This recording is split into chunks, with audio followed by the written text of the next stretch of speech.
What's up guys? So today we're going to learn how to sand down and customize our back tabs. Now I'm just going to show you guys on an old, failed, pre-customized pair of Jordans, so keep in mind that there's already paint on the shoe. First things first, let's start sanding down the Jumpman. We're going to need something called a rotary tool, which you can usually pick up at any local hardware store. It comes with a metal tip and interchangeable rotating head. Before we start sanding, I'm just going to prep the shoe by taping around our work area. After we've done that, we can flip the switch on our rotary tool to get started on the sanding process. I would recommend using the tool on low as it usually comes with 3 speed settings. I would also recommend this for your safety because I didn't really have a good experience with the high setting at first. The head of the tool completely flew off, which you guys will see. Jeez.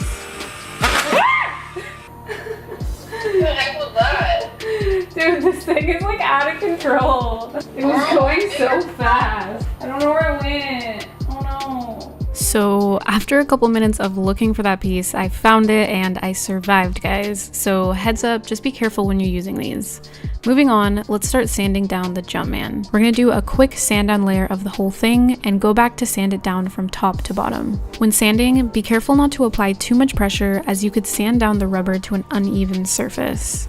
Make sure that when you're moving down, that all the surface that you previously sanded is smooth and even. It might take a while to get the job done, but it's important not to make any large holes or scratches to the tab. Once done, we can give the tab a quick wipe over with a towel or cloth and remove any of the residue with some Angelus Preparer and Deglazer. I'm gonna quickly apply some flat white just to even out our paint job for when we paint it red. Okay, now that our back tab is sanded, smoothed out, and prepped, let's start painting.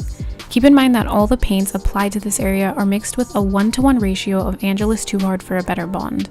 We're going to apply 4 to 5 coats of our red color before we start laying down the patterns. Next up is applying our stencils or handmade patterns. I'm not going to get too in depth with this part as I have a ton of videos on how to make your own stencils and how to apply them. First things first, I'm going to use transfer paper to apply my stencil on the shoe.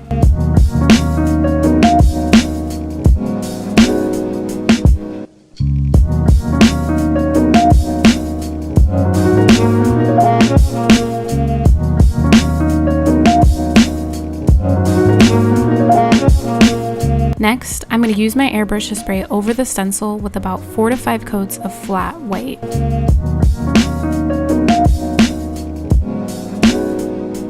Once we're done spraying, we can use tweezers to remove the stencil and touch up any spillage. We can apply the same steps to get the Louis Vuitton symbol on our tab. Check out some of my other stencil making videos to find out how you can make a homemade version of this with just paper, vinyl, and an X-Acto knife.